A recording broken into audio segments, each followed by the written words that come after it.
আজকে আমরা শিশু শিক্ষা এবং শিশু মনস্তত্ত্ব থেকে কিছু প্রশ্ন আলোচনা করে নেব। প্রথমেই দেখো, শিশু শিক্ষার কিন্তু নানান দিক রয়েছে এবং শিশুদের কিছু সমস্যা রয়েছে, সেগুলো কিভাবে সমাধান করা উচিত সেগুলো কিন্তু আমাদের প্রত্যেককে জেনে যেতে হবে। As a would be teacher আমাদের এখনই জানতে হবে। যেমন পরিবারগত সমস্যা থাকতে পারে, যৌথ পরিবারের কিছু সুবিধা রয়েছে, আবার কিছু অসুবিধাও রয়েছে, আবার নিউক্লিয়ার ফ্যামিলির কিছু সুবিধা রয়েছে, কিছু অসুবিধা রয়েছে। কিন্তু আমাদের মতে বলতে পারি আমরা, যৌথ পরিবার কিন্তু শিশুর সামাজিকীকরণে বেশি ভূমিকা পালন করে। এছাড়াও পারিবারিক কিছু অশান্তি, যেগুলো কিন্তু শিশুর ওপর নেতিবাচক প্রভাব ফেলে। শিক্ষক শিক্ষিকার কর্তব্য, একটা শিশুর ঠিকঠাক মানুষ হয়ে ওঠার পেছনে কিন্তু শিক্ষক শিক্ষিকার গুরুত্ব খুবই বেশি থাকে এবং সেগুলো কিন্তু শিক্ষক শিক্ষিকাদের নীতি মেনে, নিয়ম মেনে পালন করা উচিত। এছাড়াও শিক্ষা সম্পর্কিত শিশুদের ব্যক্তিগত সমস্যা থাকতে পারে, সেগুলো কিন্তু যেমন কোনো শিশু কানে শোনে কম, কোনো শিশু চোখে দেখতে অক্ষম, এগুলো কিন্তু তাদের ব্যক্তিগত সমস্যা। এগুলোকেও যাতে দূর করে শিশুদের আমরা জ্ঞানের আলো দিকে পৌঁছে দিতে পারি, এটা কিন্তু আমাদের কর্তব্য হয়ে যাবে। এবার চলো আমরা এই চ্যাপ্টার থেকে কিছু গুরুত্বপূর্ণ এমসিকিউ দেখে নেব, যেগুলো তোমাদের পরীক্ষার জন্য কিন্তু খুব ইম্পর্ট্যান্ট হয়ে যাবে। যেমন প্রথম কোশ্চেনটা হচ্ছে, শিশুকে শিক্ষা দেওয়ার জন্য নিচের কোন বিষয়ে সর্বাগ্রে গুরুত্ব দেওয়া উচিত? শিশু দেখতে কত সুন্দর, নাকি শিশুর মানসিকতা কেমন, নাকি শিশু ভালো খেলতে পারে কি না, না শিশুর ধৈর্য আছে কি না? এখানে সঠিক উত্তরটা হচ্ছে শিশুর মানসিকতা কেমন। অপশান নাম্বার বি এখানে আমরা সঠিক উত্তর নেব। পরবর্তী কোশ্চেন দেখো রয়েছে, নিচের কোন পদ্ধতিতে পাঠ দিলে শিশু সবচেয়ে ভালো শিখতে পারবে বলে আপনি মনে করেন? সহপাঠক্রমিক কার্যাবলীর দ্বারা, রোজকার পাঠ মুখস্থ করিয়ে, বা ভয় দেখানোর দ্বারা, বা খাবার, খেলনা ইত্যাদির লোভ দেখিয়ে?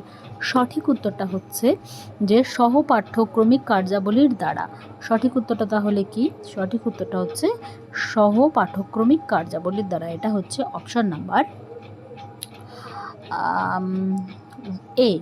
এবার আমরা পরের কোশ্চেনে চলে যাই। প্রশ্নটা হচ্ছে এইটা, যে শিশুর কাছে নিচের কোনটি সবচেয়ে বেশি আকর্ষণীয়? পুঁথিগত জ্ঞান, শিক্ষক শিক্ষিকার আচরণ, সহপাঠ্যক্রমিক কার্যাবলী, না বহির্জগতের জ্ঞান?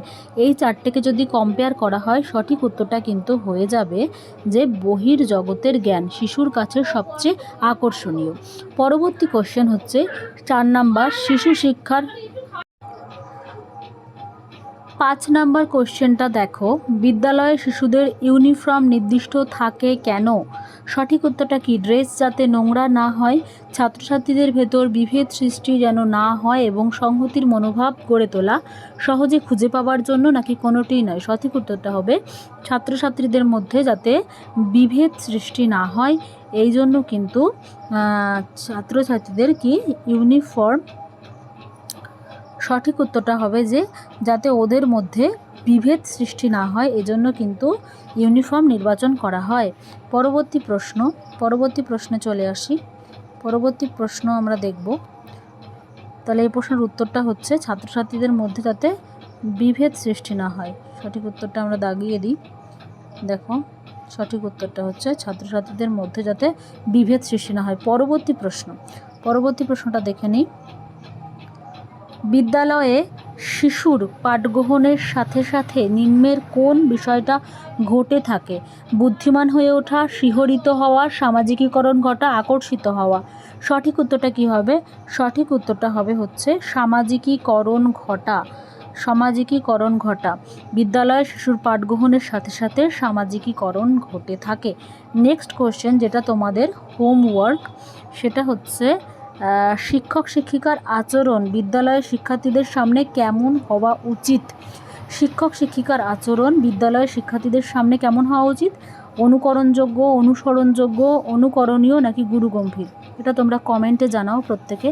আর আমি কিন্তু এভাবেই তোমাদেরকে সিডিপির কোশ্চেনের আজকে শুরু করলাম, দিতে থাকবো পরপর। As a assistant primary teacher আমার কিছু ইনস্ট্রাকশান তোমাদের দেওয়ার আছে, তোমরা অবশ্যই চ্যানেলটাকে ফলো রাখো, আশা করি উপকার হবে। আর এসএসসির প্রিপারেশানটা কিন্তু নিতেই হবে, কারণ কোনো পরীক্ষার কিন্তু এখন ঠিকঠাক কোনো নোটিফিকেশান আসে না, সেটা তোমরা জানো। তাই অবশ্যই প্রিপারেশান ভালো করে চালিয়ে যাও। আজকে আমাদের ফার্স্ট চ্যাপ্টার হলো, এবার পরের দিন আমরা কিন্তু এই চ্যাপ্টারের উত্তরটা নিয়ে আলোচনা করব।